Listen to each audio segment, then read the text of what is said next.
you'll know, anyone who's had people attack them on Twitter in the most vicious way. I mean, whenever that happens to me, it happens to me a few times a day. I'll normally go to the Twitter bio, and 9 times out of 10, there are pronouns in that bio. And what those pronouns are meant to do is say, look, I'm virtuous, I'm good, I'm a good person. Fuck you! Die in a volcano! Right, so, and it is that odd, it's bullies who don't know they're the bullies. The whole thing legitimizes bullying and they don't know it.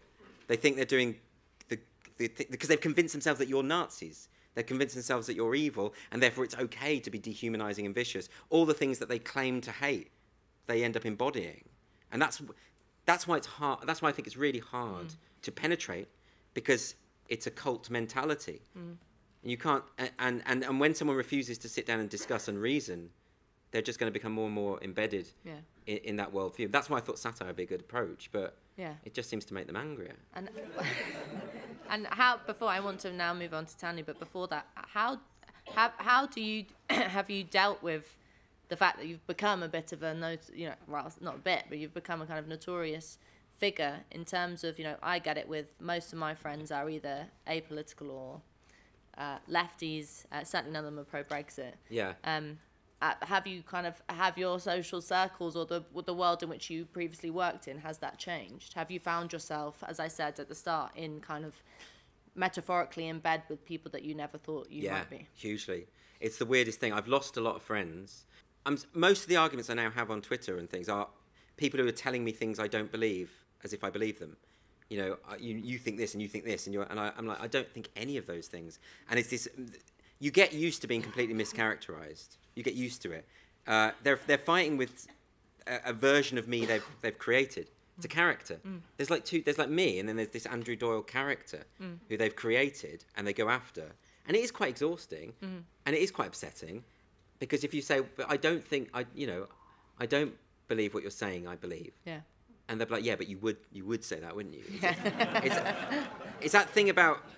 That's why I never like to try and guess the motives of someone I'm arguing with. That's why I wouldn't want to say with the woke crew, they're doing it for their own self-advancement. I'm sure some of them are. Yeah. But I can't assume that because it would make me a hypocrite. Okay. But in terms of, just to say, in terms of, I mean, there are friends of mine who have literally bought into that's what's weird. It's okay, strangers do it. Yeah. But when friends who know you full well suddenly start calling you a Nazi, you think, but you know me. You've known me for years. You know I don't have any sympathy for the Third Reich. Surely as... And if you thought that, why are you my friend? Why? It's really weird. So I don't know. I mean, and I now have lots of friends who are conservatives. And what's been very interesting and very eye-opening is all the people that I've been told over the years, they're monsters, or the famous right-wing, they're demons, have been the loveliest people I've ever met. And the very people who the media tell you are the big saints of the left, some famous ones who I won't name, who I know, are absolute cunts. And it's an incredible reversal of it's that belief that you're doing the right thing makes you a nasty person. You justify the nastiness to yourself.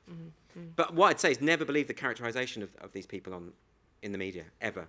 It's just not... You will never know a media pundit or a celebrity. You don't know them.